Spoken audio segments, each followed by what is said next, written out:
নবদ্বীপ ধামে একমাত্র তোমরা ভগবান শ্রীকৃষ্ণের শরণাগত হও, তাহলেই তোমাদের পরিত্রাণ আসবে। তোমরা শুধু এ যুগের অবহেলিত নও গো, তোমরা সত্য যুগে তোমাদের পরিত্রাণ হয়নি, তোমরা পাশ করতে পারোনি।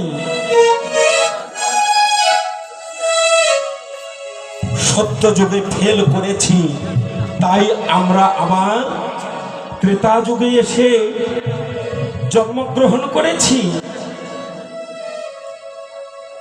আবার ত্রেতা যুগে এমনি ভাবে অবহেলিত করে আমরা ভগবানের ভজন করি নাই, তাই সেখান থেকে আবার আমাদের লুজ ত্রেতা যুগের যখন অবসান হয়ে গেল, তখন আমাদের এই দাপর যুগে আসতে হলো।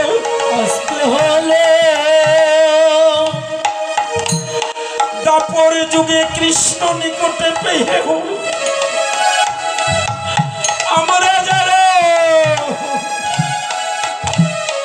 আমরা যারা প্রাণে খুলে ভজন করতে পারলাম না, একদিন কৃষ্ণ কৃষ্ণ কৃষ্ণ কৃষ্ণ বলে কাঁদিতে পারিলাম না। দাপর যুগের অবসানে ঘটে গেল,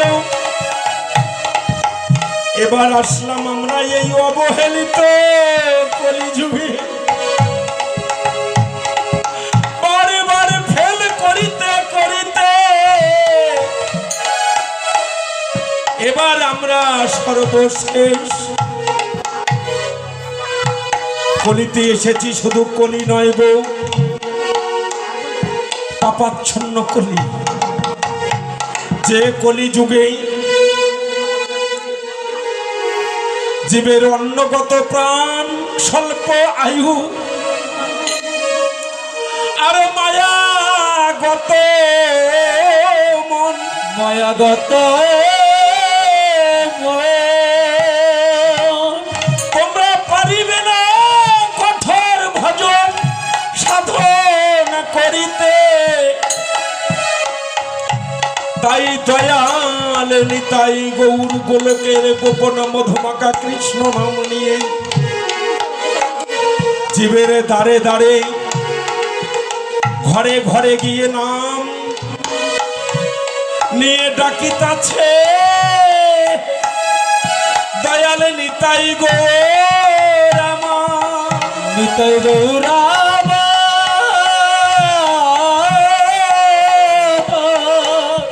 তোমরা এসো এসো,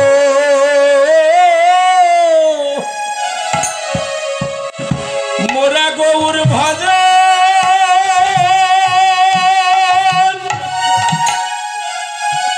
ভজন করি,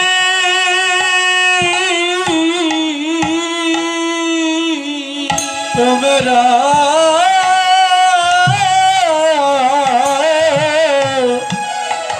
তোমরা একবার এসো এসো,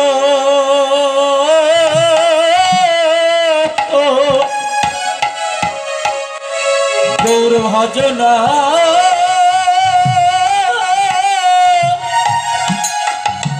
ভজন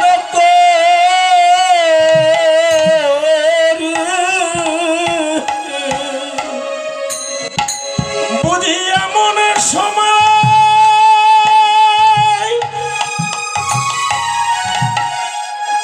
বুঝিয়া মন সময়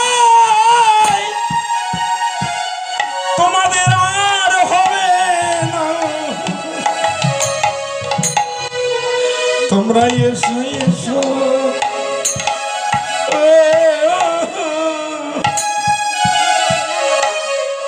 মোরা গৌর ভজন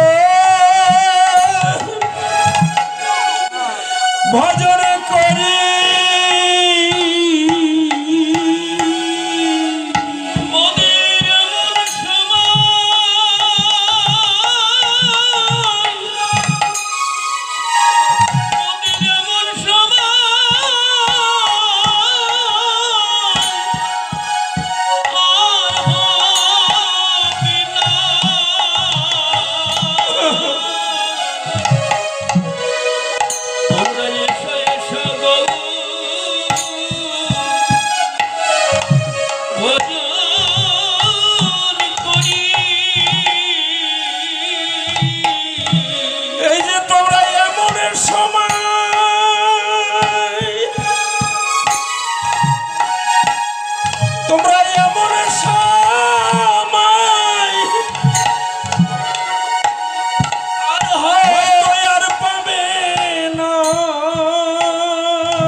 এসো এসো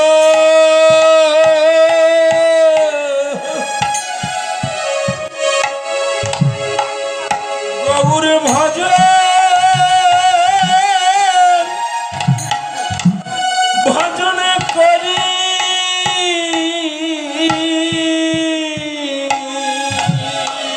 ও তোমরা এমন সময়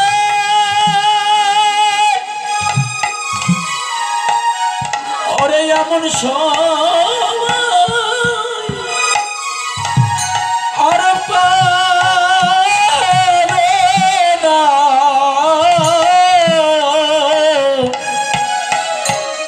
তোমরা এসো এসো মোরা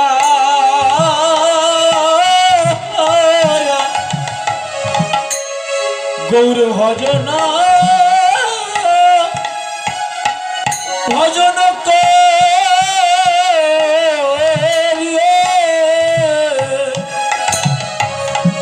একেবারে দাও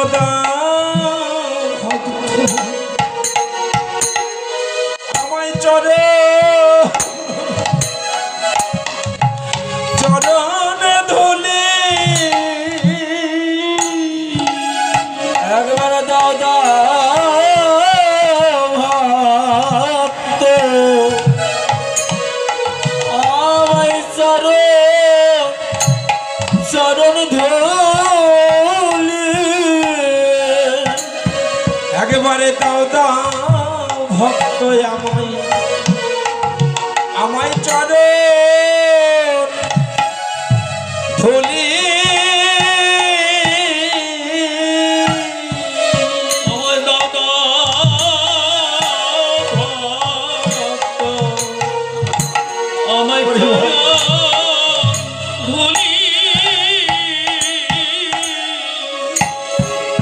আমার পাপি করি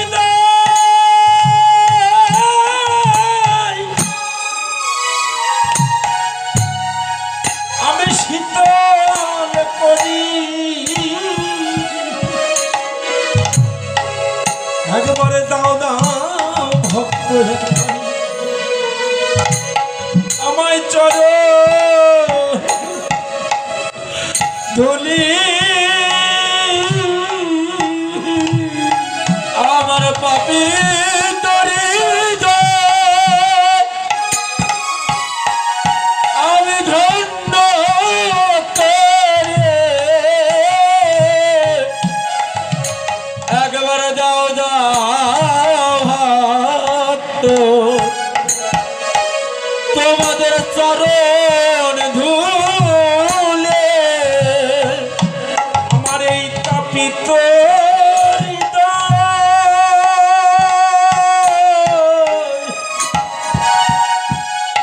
হৃদয়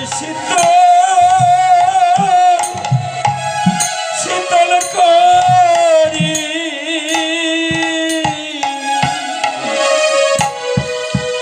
একবারে দাও ভক্ত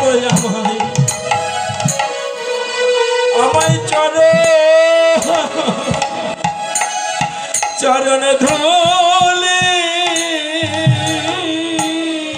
আমার তবে তরি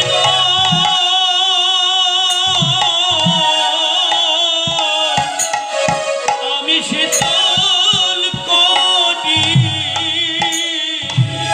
আমার দাদা ভক্ত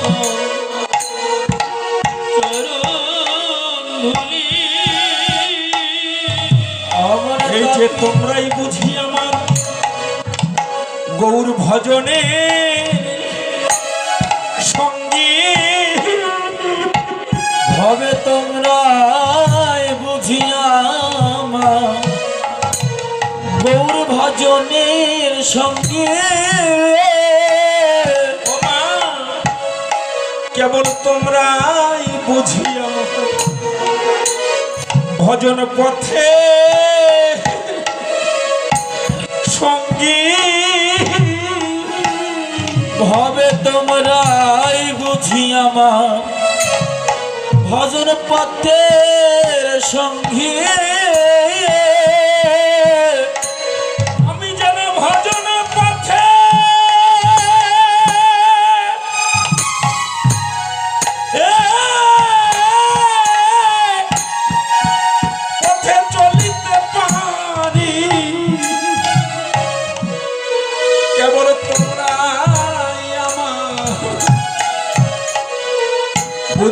ভজন পথে সঙ্গী যেন আমি ভজন পথে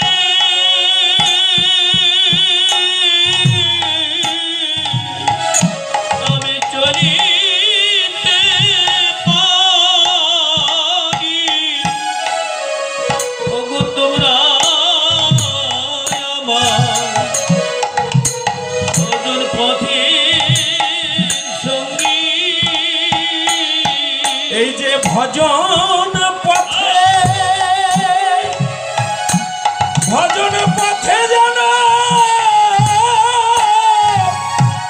যেন চলিতে পারি।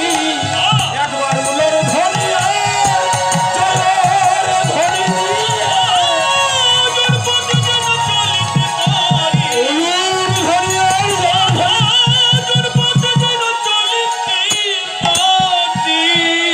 তবে তোমরাই বুঝিয়া আমার ভজন পথের সাথে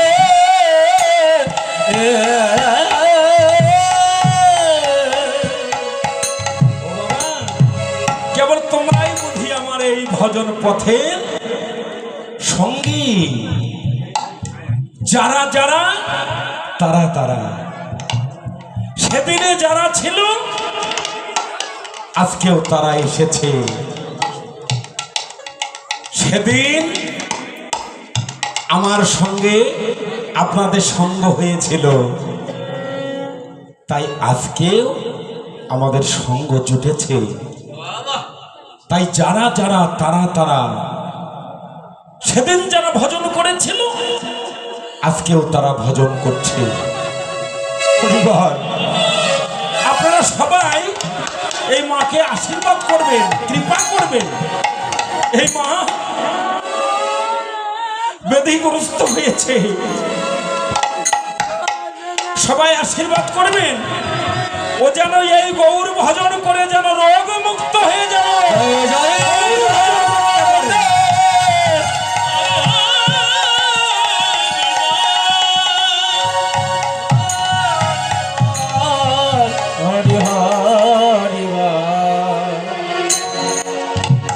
ও মা, এই ভজন করলে জীব মুক্তি লাভ করে। জীব ভজনের পথে চলে, তাহার গতিবিধান শাস্ত্রে প্রমাণ করে দিয়েছে। মাইকেল মধুসূদন দত্ত একজন কবি ছিলেন।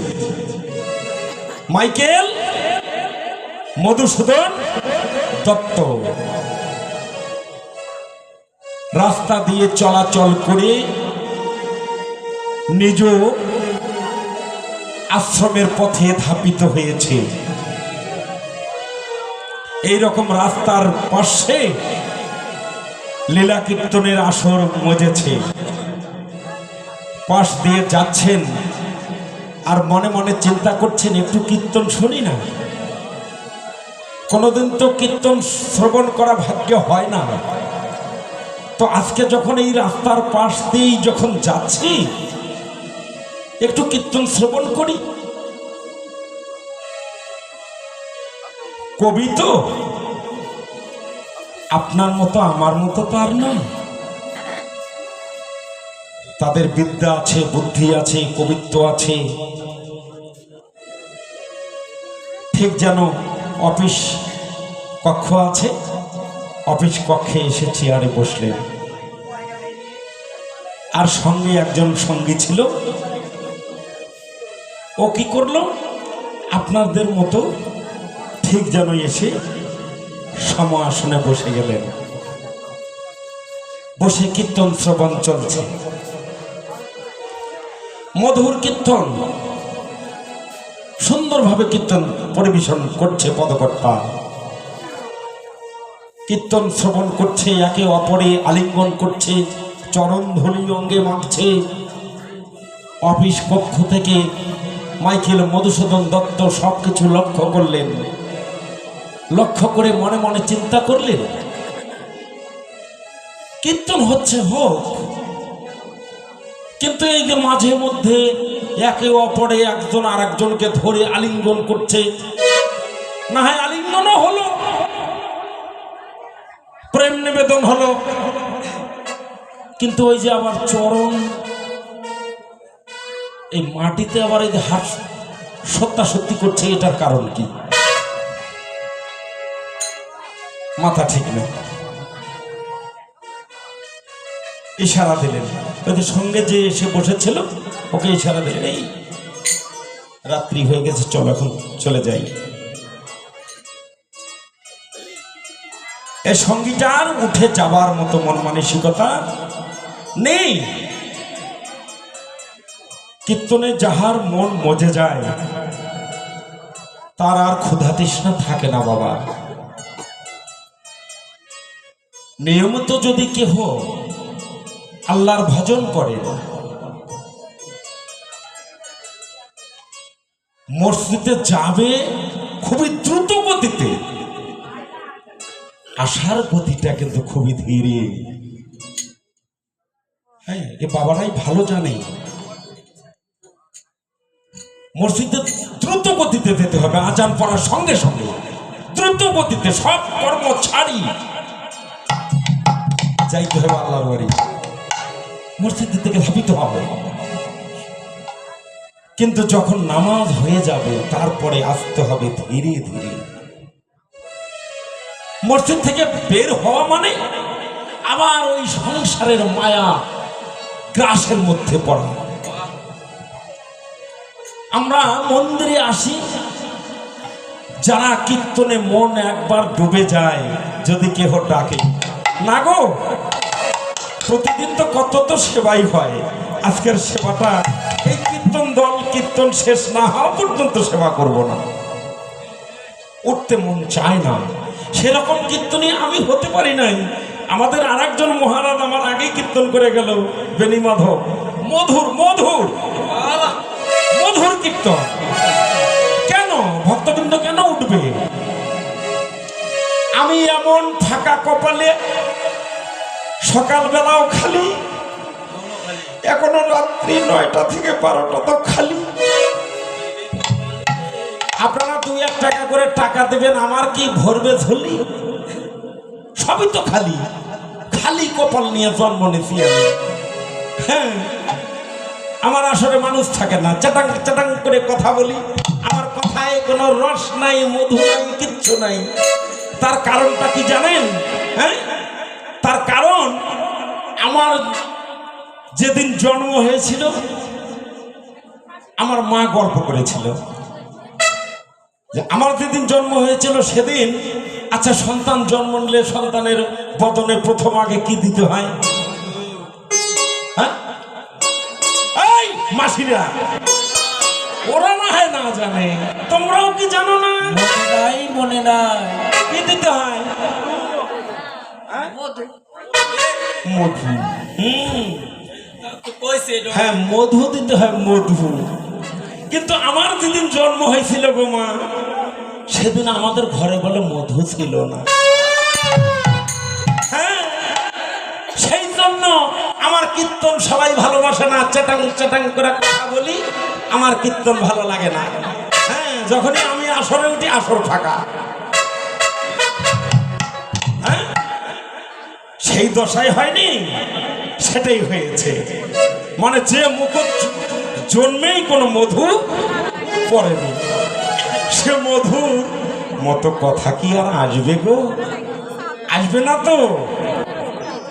তাহলে হ্যাঁ, ও মাসি আপনারা ঘরে মধু রাখবেন, নাতিপুতি যখন আসবে না বেশি বেশি করে মধু খাওয়াবেন, আমার মতো যেন হয় না। হ্যাঁ, তাহলে আপনাদের মঙ্গল হবে, তাই না? হ্যাঁ, এবার কি হয়েছে?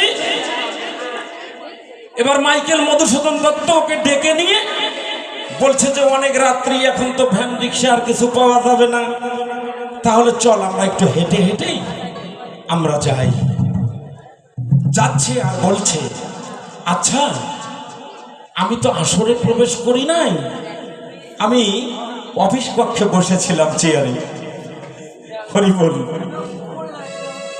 তো এই যে তোরা মাঝে মধ্যে এদি একে অপরকে জোরে ধরে কান্দাকাটি করলি, এটার অর্থ বাবু আপনাকে বুঝাই কেমন করি? আচ্ছা এটা কি বুঝানোর মতো? আপনাকে বুঝাই কেমন করি? আপনার তো বিদ্যা বুদ্ধির কোনো অভাব নেই, আর আপনি অথচ একে অপরে কি ঈদের মাঠে বাবা আলিঙ্গন হয় না? নাকি শুধু হিন্দুরাই আলিঙ্গন করে? সবাই করে, সবাই করে। ওই ফাড়া কাপড় খালি হিন্দুরাই পরে না, হযরত ধরলেও ওনারাও পরে। নাকি খালি হিন্দুরাই পরে, এগুলোই পরে না? ওনারা ওই ফাড়া কাপড় না পরা পর্যন্ত, মাথা মুড়ন না করা পর্যন্ত হজ হবে না, হবে না, হবে। যদি প্যান্ট শার্ট পরে লুঙ্গি পরে যদি হজ হতো, তাহলে হাজিরা তো আর ওই ইহরাম বাঁধত না। ইহরাম বাঁধা বুঝো? ইহরাম বাঁধত না। ইহরাম যখন বাঁধে, যখন সেই পথের প্রতীক হয়ে যায়, তখন সেই মরলে পরে যে কাপড়টা দিয়ে মাটি দিয়ে দেবে, সেই রকম একটা কাপড় পরে। কাফনের কাপড় না পরা পর্যন্ত হজ হবে না। আপনি দশবিধ সংস্কার নেবেন, সাধু হবেন, মন্ত্র নেবেন, আপনাকে অশ্লীল কাপড় পরিধান করেই মন্ত্র নিতে হবে। আমাকে যে বাড়িতে থাকার জায়গা দেওয়া হয়েছে, ওই বাড়িতেই আজকে 10 দিন হলো একজন ভক্ত দেহ রেখেছে। মনে হয় তার কটা ছেলে জানি না, একটা ছেলের সঙ্গে রাস্তায় দেখা। একটাই ছেলে, তাই না? দেখলাম জীবনে ধুতি পরছে কিনা তা জানি না, তবে এত সুন্দর সাদা বস্ত্র পরিধান করে সাধু বাবা হয়ে বসে আছে রাস্তার ধারে। বললাম বাবা আসলে যাও। বলছে যে আমার মা পেয়ে গেছে, মা পেয়ে গেছে। এবার মাতৃ কর্ম করবার জন্য সেই অশ্লীল বস্ত্রটা পরিধান করতে হয়েছে। এই গতিবিধান তোমার আমার আমাদের সকলের যদি সারা জীবন যদি আমরা ব্যবহার করতে পারতাম, তাহলে আমাদের মনের হিংসা নিন্দা সব দূরে চলে যেত।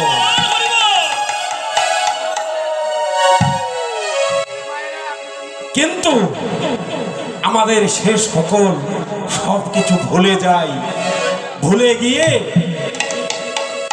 আবার এই কাটা সেলাই নানা যন্ত্রণার মধ্যে আসে আমরা আবার ঢুকে যাই।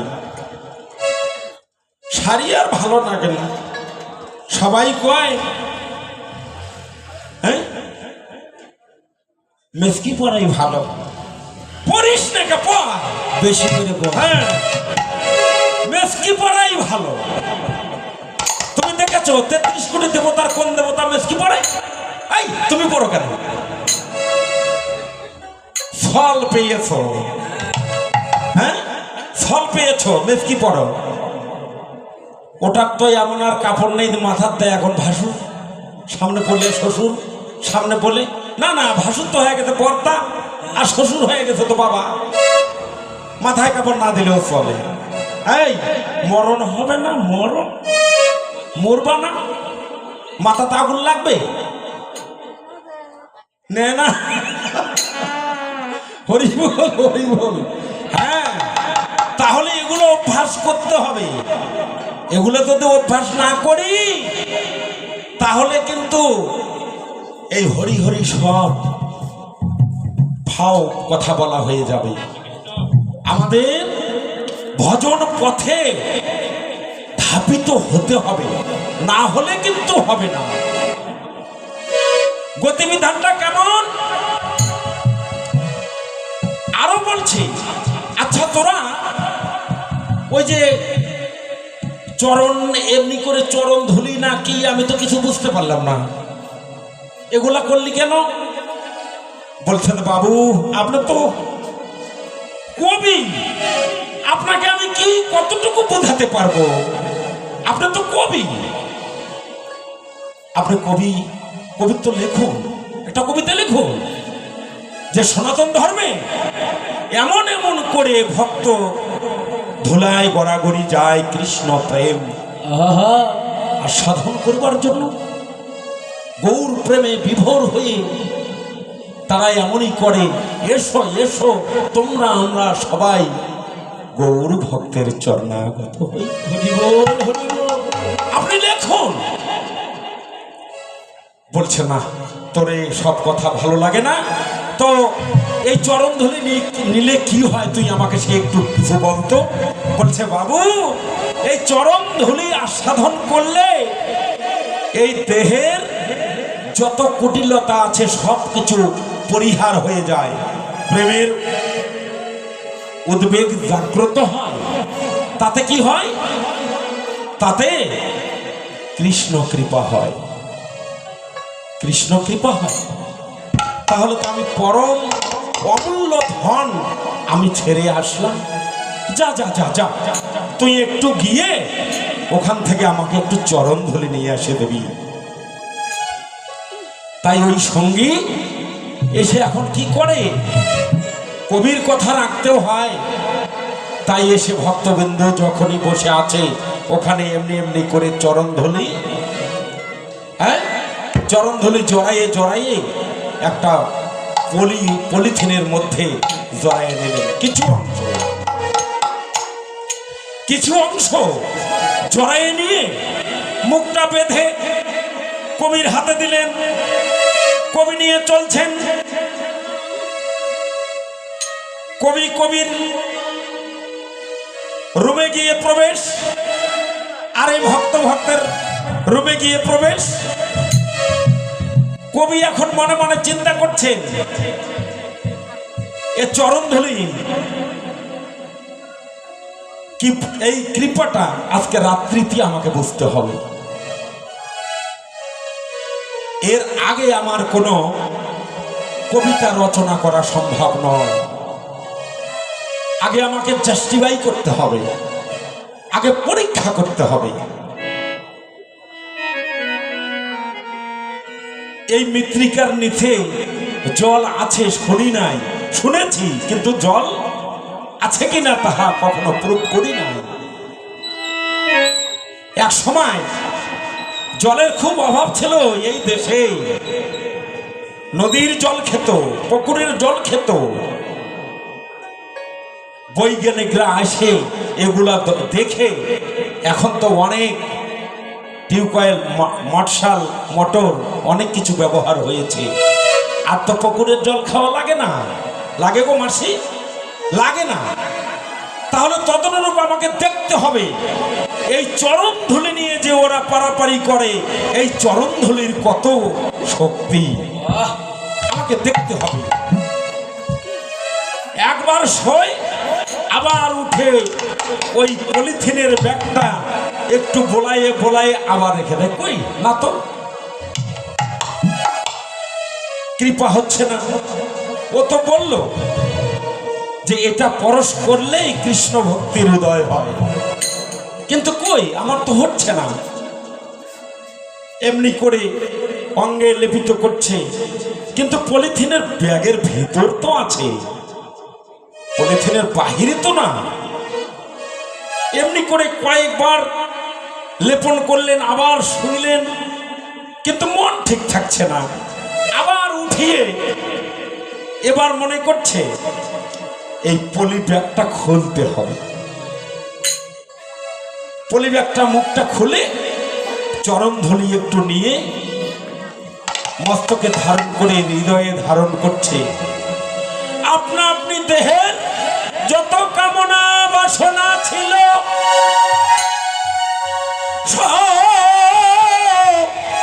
সব কিছু যেন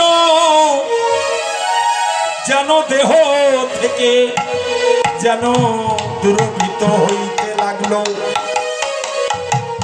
কেবল গৌর গৌর বলে কবি কেঁদে উঠিল ও কেবল গৌর গৌর বলে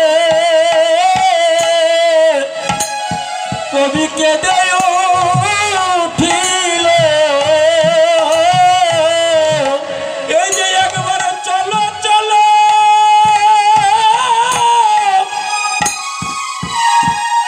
ভক্ত কীর্তনাশরে কেবল গৌর গৌর বলে অন্তর কাঁদিতে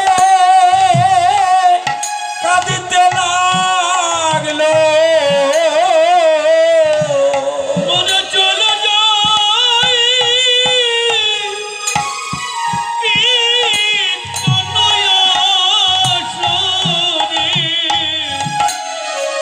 মনে গৌর বলে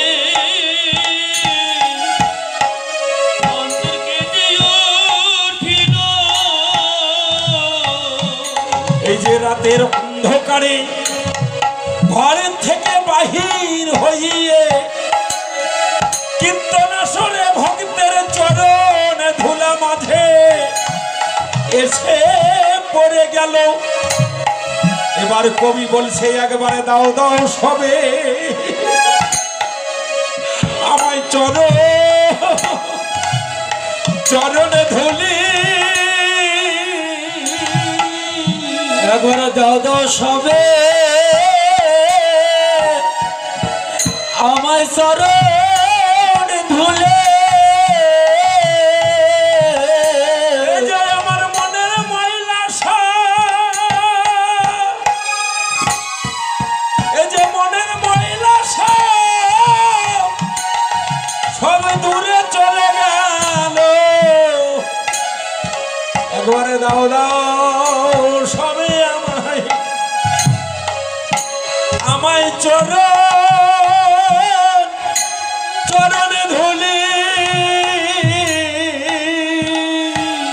আমার মনের ময়লা সব দূরে গেল। ভক্ত তোমরা দাও তো সবে আমার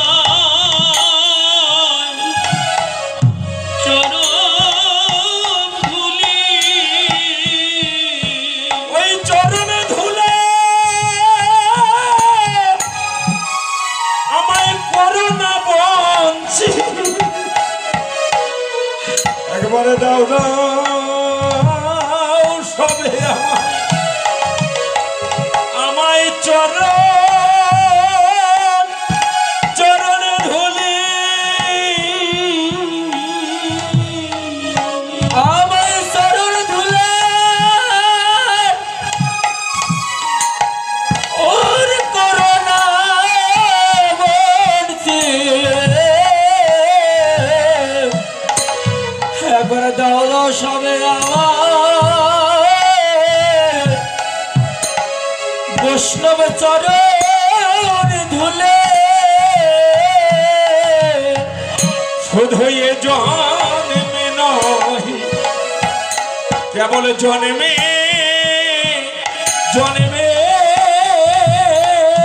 শুধু এ জন্মে নয় প্রতি জন্মে জন্মে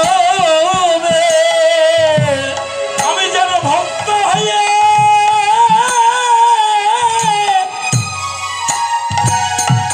এ ধরায় আসিতে পারি। একবারে দাও দাও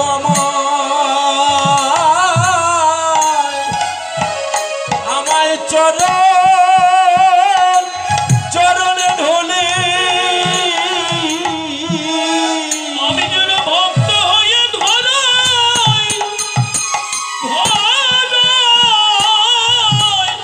আসিতে পারি। তোমরা সবাই দাও দাও আমার চরণ ধুলি।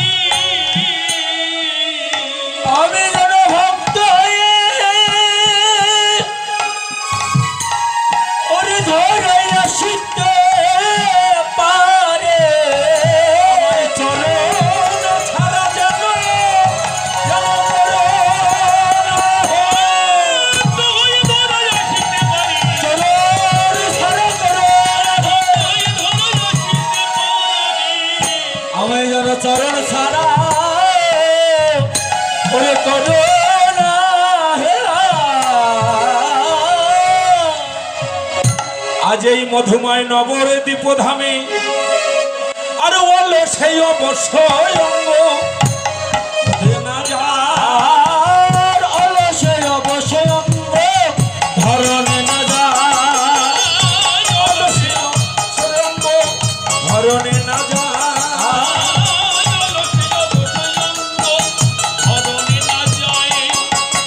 ঝুলিয়া ঝুলিয়া পরে পারাইতে আর ঢুলিয়া ঢুলিয়া পরে পারাইতে পায় ঝুলিয়া ঝুলিয়া পরে পারাইতে আর ঢুলিয়া ঢুলিয়া পরে পারাইতে পায় ভাবতে কিছু চাই না বোঝা ভাবতে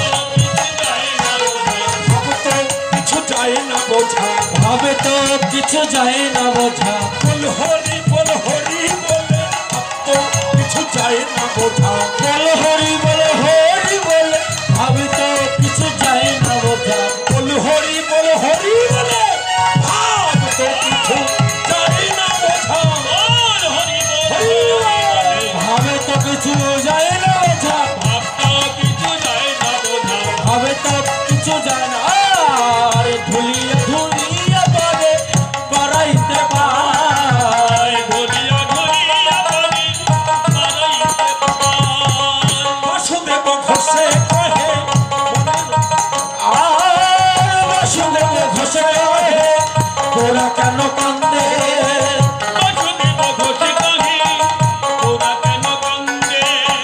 না জানি কার কারো প্রেমে করছে গোরা ভাঙবে আর না জানি ঠেকেছে গোরা কারো প্রেম ভাগে আছে গো কারবা প্রেমে মরেছে গো প্রেমে পড়ে আছে গো কারবা প্রেমে পড়েছে গো ভক্ত প্রাণে গৌর হরি কারবা প্রেমে পড়ে আছে গো গৌর আমার শিরোমণি কারবা প্রেমে পড়েছে গো ভক্তের প্রাণ গৌর হরি কারবা প্রেমে পড়ে আছে গো কারবা প্রেমে পড়েছে গো কারবা প্রেমে পড়ে আছে গো কারবা প্রেমে পড়েছে আর না জানি ঠেকেছে গোরা কারো প্রেম ভাগে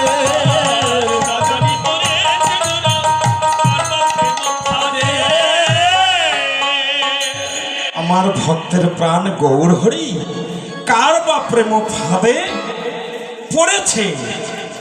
আচ্ছা, আমরা এতক্ষণ নবদ্বীপ ধামে গৌর চন্দ্রিকায় আমরা ছিলাম। বৈষ্ণব পদকর্তা পদে বলেলেন আজ এই মধুময় নবদ্বীপ থেকে আমরা যাব। কোথায় যাব? সুন্দরবনে কোথায়? সুন্দরবনে ও বাবা, সুন্দরবনে যায় কি হবে গো বাবা? সিংহ দেখবো। সিংহ দেখবেন? বাঘ দেখবেন না? এখন তো সুন্দরবনে যায় আর সিংহ আর বাঘ দেখতে হয় না। যদি আপনি ইচ্ছা করেন না, আপনার ওই বাড়িতেই বাঘ আর সিংহ দেখা যায়। আপনার বৌমাটাই তো একটা বাঘিনী, আর আপনার ছেলেটা তো একটা বাঘ। এগুলা দেখে কি মন ভরেনি? তাই এবার সুন্দরবন যাবার ইচ্ছা করছে। না না, সুন্দরবন যাব না, আমরা যাব মধুময় মধুর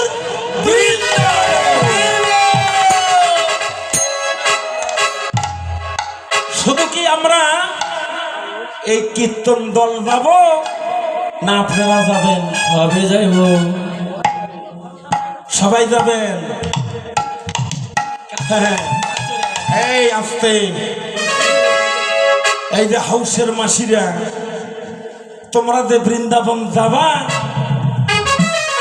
ওই চাদরের নিচে হাত দিয়ে বসে থাকলে হবে? বৃন্দাবনে যেতে হলে কি করতে হয়? হাত উত্তোলন করতে হয়। হাত উত্তোলন করো দেখি, কে কে যাবে বৃন্দাবন? রাধে রাধে। ও মাসি, তোমার হাত খাটো, হুম, বাদাম রাখছে বাদাম। ঠান্ডার মধ্যে হাত উঠান যায় না গো, ওটাই বলছে তাই না, ঠান্ডার মধ্যে হাত উঠান যায় না। হাত উঠাবা আমার গৌরাঙ্গ মহাপ্রভু